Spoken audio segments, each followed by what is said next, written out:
Okay, some of you are still working on the quiz, and that's fine. If you need more time, please set it aside. And we'll have time at the end here to finish them up. But for now, let's go ahead. We're going to cover some new material. So we've been talking about angles. And we need to do some vocabulary. Yeah, we mentioned a little bit last semester something called adjacent angles.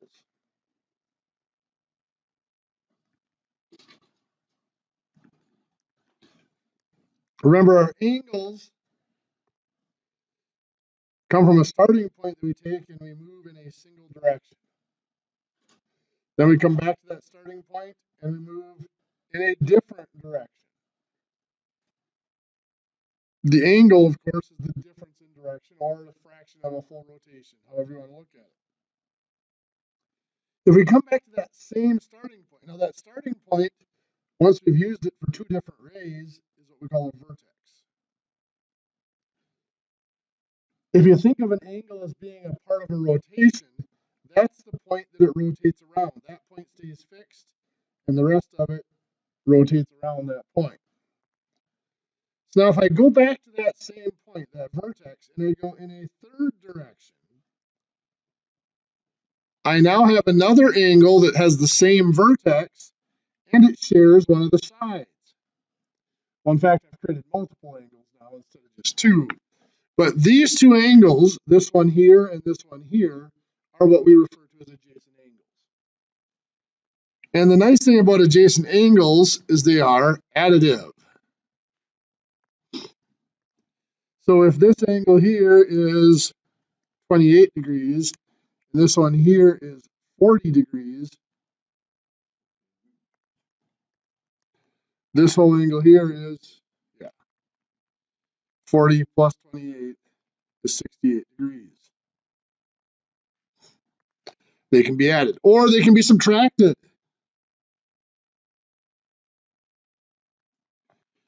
If I tell you that this angle is 101 degrees, and I tell you that this angle is 54 degrees, and I ask you what this one is, well, it's, there we go, 101 minus 54. So that is 47 degrees. And we've already went over some of our special relationships. If two of those angles add up to a straight line, of course the total is 180 degrees, what's the name for that? Supplementary, supplements. If two angles add up to make a square corner or a right angle, 90 degrees, they're called complementary.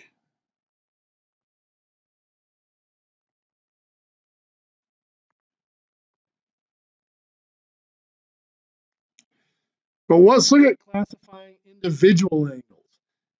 Now, we already talked about that right angle. What if we have a single angle that makes that square corner? That is called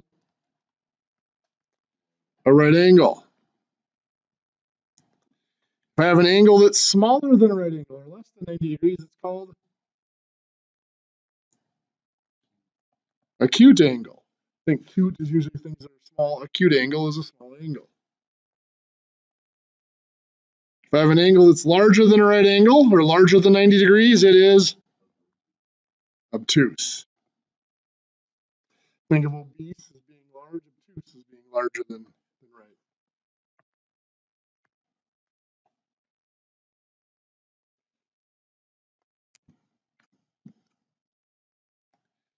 We mentioned this relationship briefly. If this angle here is 40 degrees, what's this angle here have to be? 140. Where'd you get that? Perfect. This is a straight line, so those two are supplementary. They add up to a straight line. So it's 180 minus 40. What's this one have to be? 40. Why? Well, yeah, there's two ways you can think of it. One, this is a straight line, so those two have to be supplementary, right? So 180 minus 140 would get us back to 40. Or it's across from this one. These two are what they call vertical angles. Well, vertical angles have to be equal.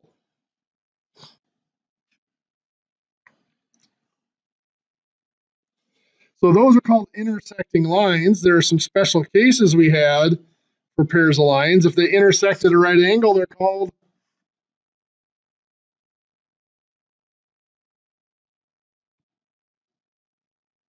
perpendicular. In 2 dimensions, it's adequate to say they don't intersect. If they don't intersect at all, they're called parallel. Now remember, in 3 dimensions, that's not adequate. In 3 dimensions, we have to say they're always the same distance apart to be classified as parallel. In 2 dimensions, just not intersecting is good enough.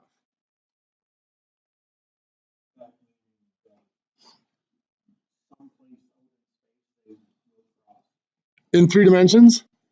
No, in 3 dimensions, remember, you've got the case you could have one line going this way and one going this way. They never intersect, but they're not parallel. Parallel lines have to always stay the same distance apart. They'll still never cross, but not crossing isn't strong enough to define them in 3 dimensions.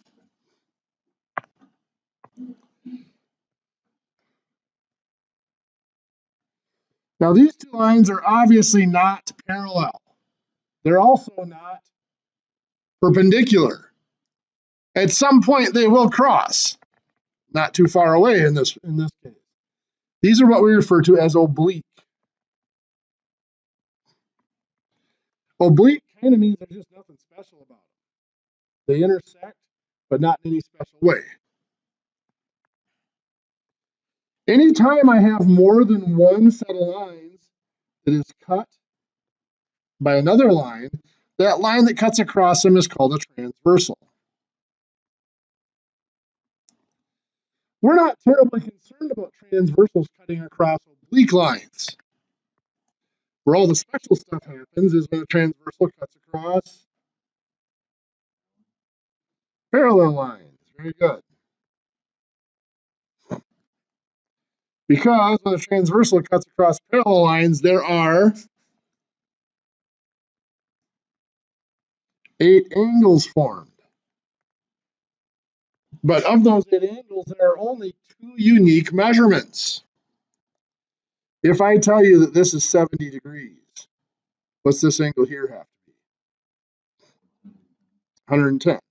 Those make a line across there. So they have to add up to 180. Well, what's this one down here have to be? Angle 4. 70, angle 3, 110. Now, if I were to move this line down, it should lie exactly on top of this other line, which means this is also 70, 110, 70, 110. Right? All the angles are the same. So when parallel lines are cut by transversals, there are only 2 angles formed. All the angles formed, if I know one of them, all the other angles are either equal to it or supplementary to it. Now, if this were a formal geometry class, there's a lot of vocabulary out there where they talk about corresponding angles. Those two are corresponding angles. Or alternate interior angles. This one and this one are alternate interior angles. There's corresponding interior angles would be these two. Well, those are supplementary. Corresponding exterior and alternate exterior.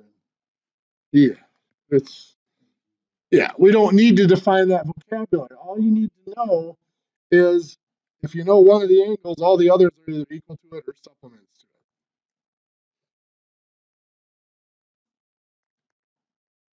it. We've talked about this one a little bit, which is going to be huge for us.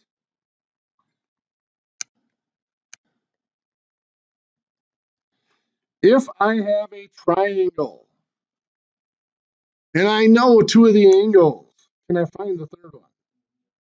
Yes. Why? How? Yeah, the angle sum in a triangle is 180 degrees. Now, in fact, the angle sum for any figure can be found, and I'll show you that in a little bit. But for now, we know that those add up to 180. So we've got 85 and 41, which is 128 total so far. What's left then for this one has to be 180 minus 128, which is 52 degrees.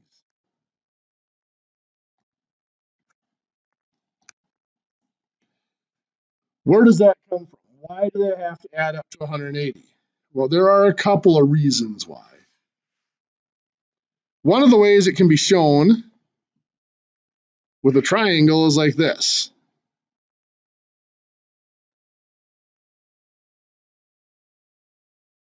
If I put one of the sides of the triangle on one of two parallel lines,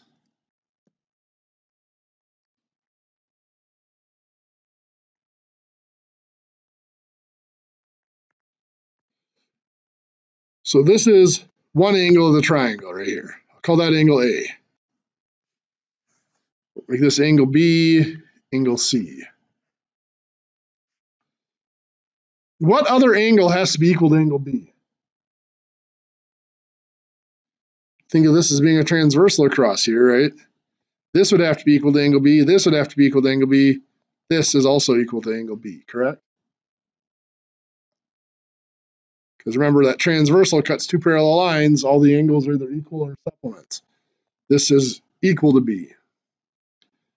Here's angle C. If I think of this as a transversal, what do I know about this angle? It has to be C. Well, what we can see there, that's obviously a straight line. A plus B plus C adds up to a straight line, which is 180 degrees. So that's one of the ways that we know that a triangle has to add up to 180 degrees. I'll show you another way later on, not today most likely, but another way of figuring out the angle sum for any figure, not just triangles. So anyway, those triangles can be classified.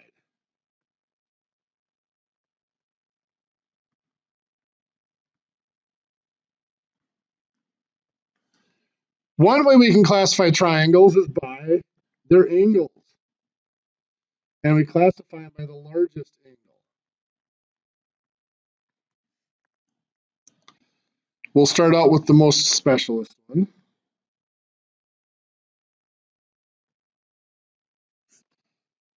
How do I know that that triangle has a right angle in it and that the right angle is the largest angle? Well, what's the angles have to add up to? 180. If that's a right angle, that's 90 degrees. 180 minus 90 is 90, right? So no other angle in the triangle can be bigger than 90 because the other two have to add up to 90. So that is called a right triangle.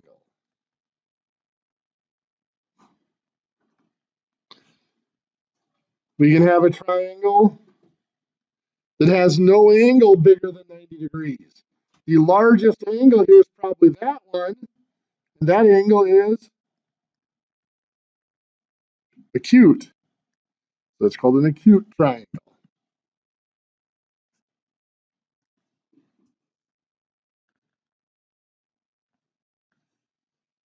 Or we could have a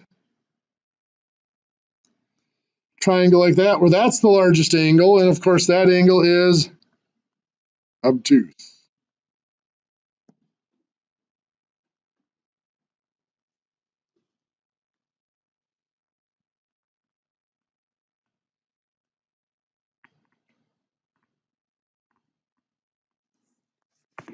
Or we can classify triangles by the sides.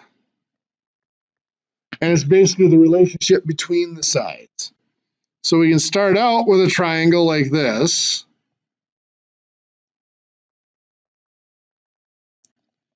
Those little hash marks indicate that none of the sides are the same because they all have a different number of hash marks. If all the sides are different, that's called a scalene triangle.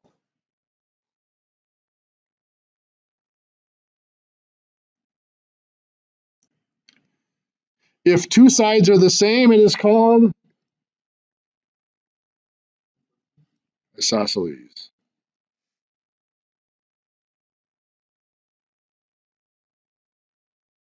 If all three sides are the same, it is referred to as equilateral.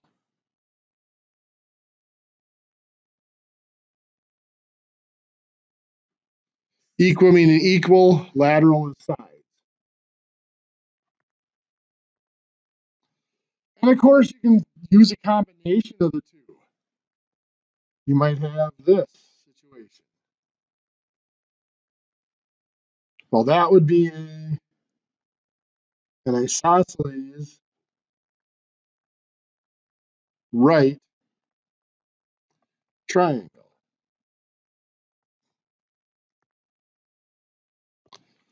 Or you might have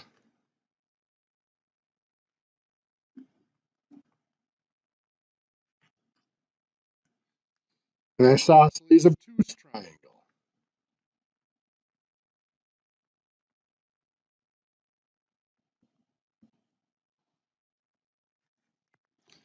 You guys get the picture, right?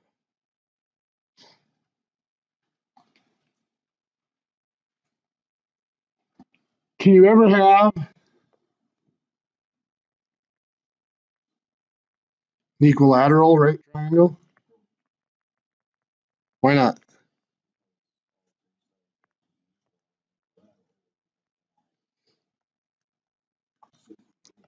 There you go.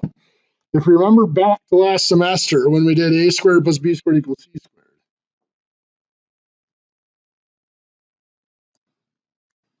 we said the hypotenuse has to be the longest side. Well, if it's the longest side, it can't be equal to the other ones and still be longest. One little rule in triangles is the longest side is opposite the largest angle.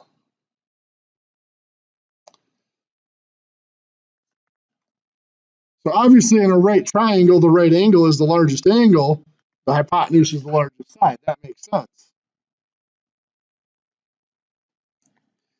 If I look at this here, let's call this 30 degrees, 100 degrees, and 50 degrees. Can this be the largest side?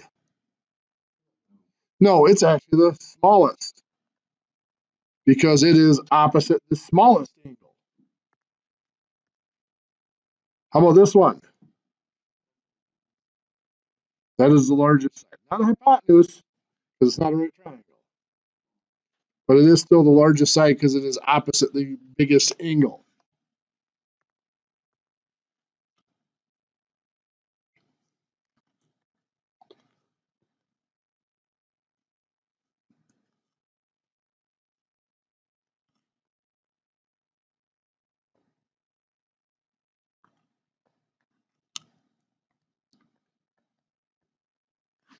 So if I tell you that that angle there is 40 degrees, and I tell you that this angle here is 75 degrees, can you find this angle right here? Well, let's look at what we know. Are there other angles that have to be 40? You bet. There, there, and there, right? Are there other angles that have to be 75? Yes, right there. Well, are there any other angles I can find from that? Yeah, I can find this is 140, right? That's 140, 140, 140. Any others I can find from that? That one has to be 40 plus 75 is 115, and 180 minus 115 is 65 degrees. Well, of course, this one then has to be 65, doesn't it? That one's 65, and of course, the one we're looking for is 65. Now, if I wanted to finish it off, of course, this piece here has to be 115. Same with this one, and this one. Not so bad. A thought-provoking question for you. Let me give you an angle that's 50 degrees. Now I'm going to construct another angle. And I'm going to construct this other angle by making the sides of the angle parallel to the sides of this angle. It's like that would be parallel. That would be parallel. This could be parallel. Any of those can be sides of my new angle. What are the possible measurements of my new angle? Okay, 50 degrees would be one of them. If I put those together, that has to be 50 degrees because those are parallel and those are parallel. They have to intersect at the same angle. I could go through the math. I mean, I could extend this and extend this. That's 50. This has to be 50. Those are parallel, so this has to be 50. It's just a matter of going through the parallel lines a couple of different times. Are there any other possible angles that could be formed? Here's a side that's parallel to that side, right? Here's a side that's parallel to this side. That's not 50 degrees. It has to be 130. Good. All the angles formed have to either be the same or the supplements.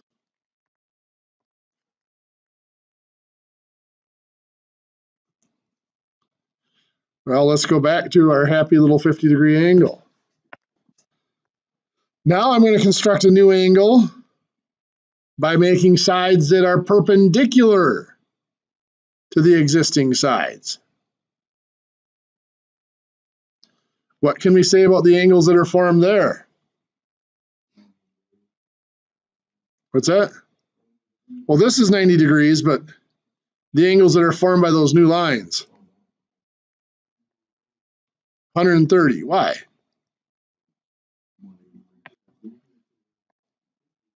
Okay. Well, yeah, you got to be careful on how you word that. Technically, this is a four-sided figure, and a four-sided figure has an angle sum of 360 degrees.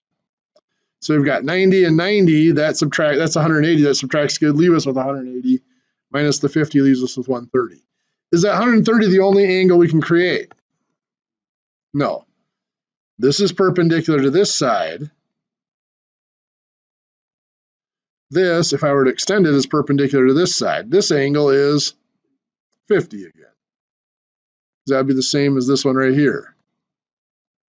So again, by constructing perpendiculars to the sides of an existing angle, I create angles that are either equal to it or supplementary to it. Now, it sounds like kind of a silly little thing to work with, but it really can be kind of important. Another thing that is huge in machining applications is this. What type of triangle is that? It's a isosceles. If I tell you that this angle up here is 40 degrees, I can actually find both of these angles down here. Why? Because they have to be equal. X equals Y. So what I can do is I can consider this to be X and X. So 2X plus 40 equals 180. They have to add up to the same amount. Because of that rule that the biggest side has to be opposite the biggest angle, if they're opposite the same side, the angles have to be the same. Or if they're opposite the same, the other way around goes as well. If they're opposite equal angles, the sides have to be equal. So we can solve that, of course.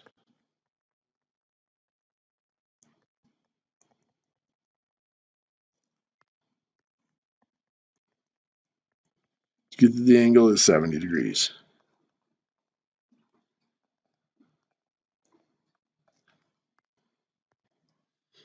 Now, those seem like very simple applications, but there is a lot of stuff that we're going to be able to do with them. These isosceles triangles are actually a lot of different geometric rules that we're going to learn over the next week or so that apply to those isosceles triangles. And they're going to be big in our calculations.